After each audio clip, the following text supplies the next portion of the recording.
Kuwait ദുരന്തത്തിൽ വിശദീകരണവുമായി company ഉടമയും മലയാളിയുമായ NBTC managing director KG Abraham എല്ലാ ആധുനിക സൗകര്യങ്ങളുള്ള കെട്ടിടത്തിലാണ് തീപിടുത്തമുണ്ടായതെന്നും അത് കമ്പനിയുടെ വീഴ്ച മൂലമല്ലെന്നും അദ്ദേഹം വ്യക്തമാക്കി. ദുരന്തത്തിൽപ്പെട്ടവരുടെ കുടുംബത്തെ സാമ്പത്തികമായി സഹായിക്കുമെന്നും ആശ്രിതർക്ക് ജോലി നൽകുമെന്നും അദ്ദേഹം കൊച്ചിയിൽ പറഞ്ഞു. സാലി മുഹമ്മദ് തയ്യാറാക്കിയ റിപ്പോർട്ടിലേക്ക്.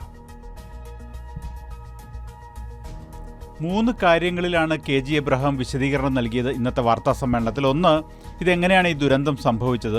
മറ്റൊന്ന്, അതിന്മേൽ ഇപ്പോൾ കുവൈറ്റിൽ നടക്കുന്ന നിയമ നടപടികൾ.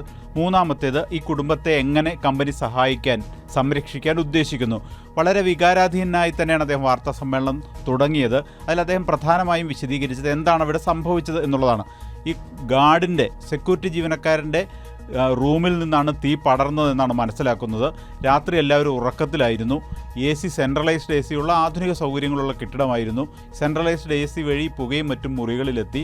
അങ്ങനെ ആളുകൾക്ക് രക്ഷപ്പെടാൻ കഴിയാത്തൊരു സാഹചര്യം വന്നു എന്നുള്ളതാണ്.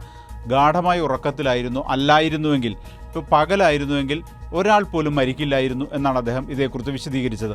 മറ്റൊന്ന്, ഇതിൽ നടക്കുന്ന നിയമ നടപടികളാണ്. ഈ ഗാർഡിൻ്റെ മുറിയിൽ നിന്നാണ് തീ പടർന്നത് എന്നുള്ളതുകൊണ്ട് തന്നെ അത് കേന്ദ്രീകരിച്ചുള്ള അന്വേഷണം ഇപ്പോൾ കുവൈറ്റ് സർക്കാർ നടത്തി വരികയാണ്. ആ അന്വേഷണത്തിൻ്റെ ഭാഗമായി അയാൾ അണ്ടർ കസ്റ്റഡിയിലാണ്.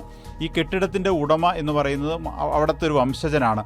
അയാളിൽ നിന്ന് വാടകയ്ക്കെടുത്ത് ലീസിനെടുത്താണ് KG എബ്രഹാമിൻ്റെ കമ്പനി ഈ ജീവനക്കാർക്ക് താമസിക്കാനുള്ള സൗകര്യം ഒരുക്കിയത്.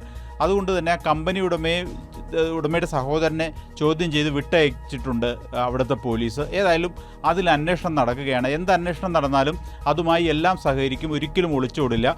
തങ്ങളുടെ കുറ്റം കൊണ്ടല്ല ഇത് സംഭവിച്ചതെങ്കിലും ആ കുടുംബത്തെ സംരക്ഷിക്കാനുള്ള, ഈ ദുരന്തത്തിൽപ്പെട്ടവരുടെ കുടുംബാംഗങ്ങളെ സംരക്ഷിക്കാനുള്ള എല്ലാ സംവിധാനങ്ങളും ഒരുക്കും, അന്വേഷണവുമായി സഹകരിക്കും.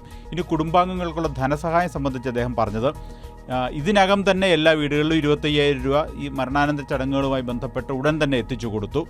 ഇനി 8 ലക്ഷം രൂപ ഇന്നോ നാളെയോ 2-3 ദിവസത്തിനകം തന്നെ എല്ലാ വീടുകളിലും എത്തിച്ചു നൽകും. തുടർന്ന് ഇവർക്ക് ഇൻഷുറൻസ് പരിരക്ഷ ഇതിനകം തന്നെയുണ്ട്. ആ ദുരന്തത്തിൽ മരിച്ച, ഇത്തരം സംഭവങ്ങളുണ്ടാകുമ്പോൾ മരിക്കുന്നവർക്ക് 4 വർഷത്തെ സാലറി ഒരുമിച്ച് നൽകുന്നതാണ് ഈ ഇൻഷുറൻസിൻ്റെ ഒരു നോംസ്. അതിനനുസരിച്ച് 4 വർഷത്തെ ശമ്പളം ഒരുമിച്ച് ഇവർക്ക് ലഭിക്കും എന്നാണ് ഇൻഷുറൻസ് കമ്പനിയിൽ നിന്ന് ലഭിക്കുന്ന വിവരം. ഒപ്പം തന്നെ ഈ മരിച്ച എല്ലാവരുടെയും ആശ്രിതർക്ക് അവരുടെ വിദ്യാഭ്യാസ യോഗ്യതയ്ക്കനുസരിച്ച് അവരെ അക്കോമഡേറ്റ് ചെയ്യും, അവർക്ക് ജോലി നൽകും എന്നാണ് അദ്ദേഹം വിശദീകരിച്ചത്. മാത്രവുമല്ല, അദ്ദേഹം ഈ സംഭവവികാസങ്ങളെക്കുറിച്ചൊക്കെ അദ്ദേഹം കൃത്യതയോടെ പറയുകയും ചെയ്തു. താൻ ഈ സംഭവം നടക്കുമ്പോൾ താൻ തിരുവനന്തപുരത്തൊരു വിവാഹ ചടങ്ങുമായി ബന്ധപ്പെട്ട് വന്നതാണ്, നാട്ടിലായിരുന്നു. അപ്പോഴാണ് ഈ ദുരന്തം അറിയുന്നത്.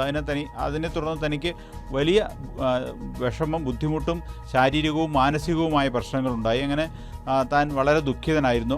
അതുകൊണ്ടാണ് ഇക്കാര്യത്തിലൊരു വിശദീകരണം നൽകുന്നതിന് വൈകിയത് എന്ന് അദ്ദേഹം പറഞ്ഞു. ഏതായാലും കുവൈറ്റിലേക്ക് പോകും. കുവൈറ്റിൽ നിന്ന് താൻ ഒളിച്ചോടിയതല്ല, തിരികെ അവിടെ ചെന്ന് അവിടെ നടക്കുന്ന നിയമ നടപടികളുമായി എല്ലാം സഹകരിക്കും എന്നും KG എബ്രഹാം വ്യക്തമാക്കുകയുണ്ടായി.